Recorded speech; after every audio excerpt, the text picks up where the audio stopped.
முன்னுணர்தல் எல்லாருக்கும் வர்றதில்லை, சிலருக்கு தான் வரும். அது ஒரு வரம்.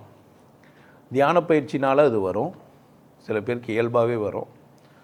எந்த விதமான எதிர்பார்ப்பு இல்லாத மனிதர்களுக்கு சாதாரணமாக வரும். எதிர்பார்ப்பே இருக்கக்கூடாது மனிதர்களுக்கு வரும். அது ஒரு வரம். ஏன் அது வந்து வெளியே போகணும்? அதை ஒழுங்குபடுத்துறது எப்படின்னு தான் செய்யணுமே தவிர, அது வந்து வெளியே வரணுன்னே புள்ள பெற்றுட்டோம், இனி அதை எப்படி காப்பாற்றுறதுன்னு நினைக்கணும். இல்லை வானான்னா விட்டுருவோம், செய்யலாம். ஆனால் புள்ள பெற்றுக்காத நிலை ஒன்று கிடையாது. அவ்வளோதான், அது எக்ஸ்பீரியன்ஸ் ஆயிடுச்சு, முடிஞ்சிச்சு, அவ்வளோதான். திருமணம் ஆயிடுச்சு, கண்ணி கழிஞ்சிச்சு, புள்ள பிறந்துருச்சு, வாழ்க்கை வந்துடுச்சு, வயசு ஒன்று கூடிடுச்சு, அவ்வளோதான். ஒன்றும் செய்ய முடியாது. 19 வயசு ஆயிடுச்சு, ஆயிடுச்சு. 25 வயசு ஆயிடுச்சு, ஆயிடுச்சு. 30 வயசு ஆயிடுச்சு, ஆயிடுச்சு. ஒன்றும் செய்யாத, மைனஸ்லாம் பண்ண முடியாது. பண்ணது தான். சுட்டுச்சு, நெருப்பில் சுட்டுச்சு. ஒரு குற்றம் நடந்துச்சு, ஒன்றும் செய்ய முடியாது, நடந்துச்சு. இனி நடக்காமல் பார்த்துக்கலாம், அவ்வளோதான். இனி என்ன பண்ணலாம்? இங்கே முன்னுணர்தல் நடக்காமல் இருக்கலாம், வானான்னு சொல்லி கம்முனுக்கலாம். முன்னுணர்தல் வந்தால் கூட அதை பற்றி அக்கறை இல்லாமல் தான் ஆக முடியுமே தவிர வெளியே வரதுன்றது சாத்தியம் இல்லை. நான் என்ன சொல்கிறேன், என்னுடைய பர்சனலாக ஒப்பீனியன், எல்லாருக்கும் இல்லை. ஒருத்தருக்கு அப்படி வருதுறான்னா அதை சரி பண்ணிக்கலாம் தானே, அதை கொண்டு இன்னும் நல்லா சிறப்பாக வாழலாம் தானே. முன்னுணர்தல் வருதுன்னா இதில் இன்னொரு ஸ்டெப்பு இருக்குது. நான் நினைக்கிறபடி நடத்த முடியும், அங்கேருந்து தான் நினைப்பதை அடைக்கிறதுன்றது.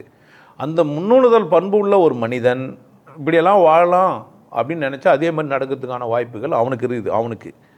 அவன் இந்த உலகம் நல்லா இருக்கணும்னு தான் நினைப்பான். அவனுக்கு தான் முன்னுணர்தலே வரும். எவன் ஒருவன் வித்தியாருக்கு கேடு நினைவிக்காமல் இருக்கிறானோ, எல்லாம் நல்லா இருக்கணும்னு நினைக்கிறானோ, அவனுக்கு தான் என்ன வரான்? முன்னுணர்தல் பண்பு வரும். எல்லாருக்கும் அது வராது. அப்போ டெவலப் பண்ணிக்கணும். ஒரு நல்ல பண்பு வந்தால் என்ன பண்ண டெவலப். நான் அப்படி தான் என்கிட்டேருந்து நான் எல்லாத்தையும் வளர்த்துக்கினேன். நீங்கள் என் காலில் ஊறுறதுனால நான் நல்லா ஆகிட்டீங்கலாம் கிடையாது.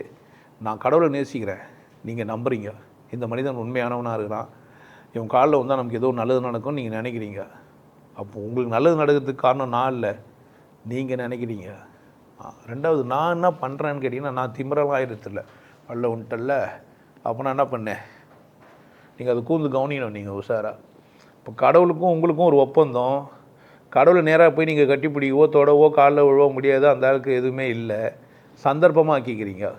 ஆனால் கூட நான் கடவுள் இல்லை, அது பேர் என்ன? தெய்வீகம், தெய்வம். அது என்கிட்ட தான்ன்றது இல்லை, ஒரு கல்லுக்கிட்ட இருந்து கூட அது மாதிரி ஆக்க முடியுன்றது தான் இந்து மதத்தோட சாராம்சம். ஒரு கல்லை கூட நீ கடவுளாக நினச்சி அது காலில் ஊந்தா உனக்கு நடக்கக்கூடியது இதுதான் அவங்க சொல்லி தந்தாங்க. ஒரு கல்லையை கும்பிட்டுன்னு சொல்லலை. இப்போ கல்லையை கும்புறது ஒரு ஐடியா ஆகிட்டீங்க, அவ்வளோதான். இதில் குருங்களை உருவாக்கத்தே ஒரு ஐடியா ஆகிட்டீங்க. இந்த குருங்களும் இந்த மாதிரி ஆனால் ஆகிட முடியும்னு நினச்சிக்கிறானுங்க. அப்படிலாம் ஆக முடியாது.